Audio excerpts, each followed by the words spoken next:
Alors, je reviens sur la question de Bethléem. J'étais frappé récemment par le fait qu'on précisait dans les textes de quel Bethléem il s'agissait. Il y a le Bethléem Yehuda, c'est comme ça, et le Bethléem Ephrata. Et certains veulent nous faire croire que c'est la même chose. Mais à mon avis, enfin, moi c'est ma façon de fonctionner, s'il y en a un qu'on appelle comme ceci et l'autre comme cela, c'est a priori pour les distinguer.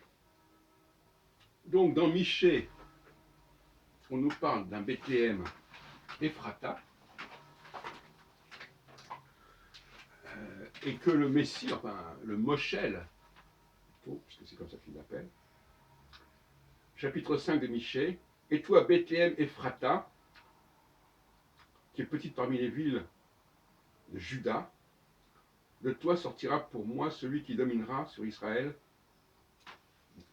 Alors là, il y a déjà une confusion assez terrible, parce qu'on ne voit pas pourquoi quelqu'un qui vient de Juda dominerait sur Israël. Puisque Israël, c'est le royaume opposé à celui de Juda. Les gens qui ne connaissent pas ça, évidemment, pour eux, c'est pareil. Et à mon avis, il s'agit d'ailleurs, Ephrata est considéré comme étant près de Bethel, donc on ne voit pas très bien. Bon, il y a une grande confusion dans les textes, plus ou moins délibérés. Et quand on regarde Samuel, quand il va sélectionner un des fils de Jessé, on dit qu'il va à Bethléem Bethléem Yehuda, Bethléem de Juda. Donc, il y a dans les textes, parfois on dit Bethléem Ephrata, et parfois on dit Bethléem Yehuda, pour les distinguer, à mon avis. D'ailleurs, Ephrata, alors ça c'est une représentation qui vaut ce qu'elle vaut, ça me fait penser à Éphraïm, de toute façon. Éphraïm, Ephrata. C'est un rapprochement qu'on peut discuter, mais enfin, pour moi, ça paraît quand même une présomption assez intéressante. Donc, Michée parle d'un Bethléem Ephrata, et en même temps, il dit que ça vient de Yehuda. Bon, c'est très confus. Et il dit que ça dominera sur Israël. Alors que Bethléem Ephrata, lui, il fait partie du royaume d'Israël, justement. C'est à côté de Bethel, enfin bon, je sais pas, plus ou moins. Et Bethel, c'est pas très loin de Jérusalem, mais c'est dans la Samarie, c'est plus dans la Judée.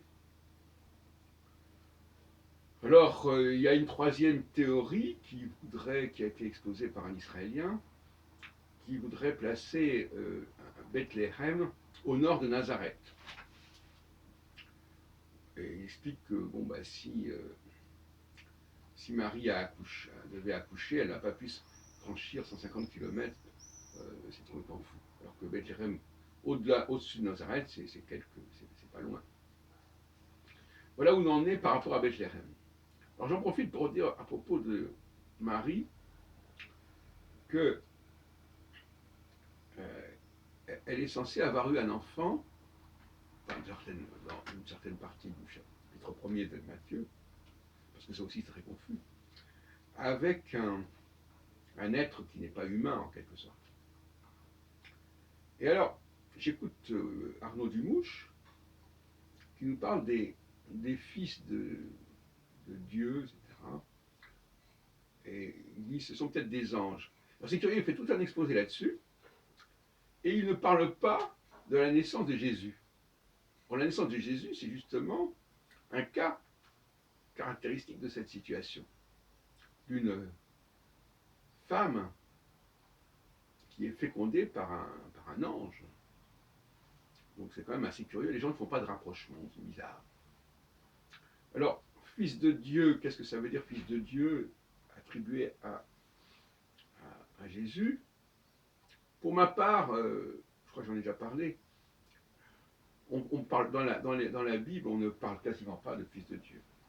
À part cette histoire des géants au tout début de la Genèse. On parle beaucoup de fils d'homme. Tous les prophètes, quand Dieu s'adresse à un homme, dans bien des cas, il l'appelle fils d'homme. C'est assez logique. Et Jésus aussi est appelé fils d'homme. Alors, j'ai déjà dit ce que je pensais de l'expression fils d'homme, Ben Adam, c'est-à-dire fils d'Adam. Et je rappelle aussi que pour moi, Dieu s'adresse à des non-juifs. Il s'adresse à des envoyés qui sont extérieurs au monde juif. Et il les destine, il leur désigne le monde juif. Dans Moïse, c'est évident. Exode 3, tu iras vers ce peuple, que dirais-je à ce peuple, etc. Je ne parle même pas de Cyrus le Grand, qui est évidemment pas juif, et qui va sauver, qui est considéré comme Messie, qui est dans Ézéchiel, ou dans les prophètes. Donc, fils de Dieu, alors évidemment, il y a la mythologie. Jupiter est fils de Saturne. Clair.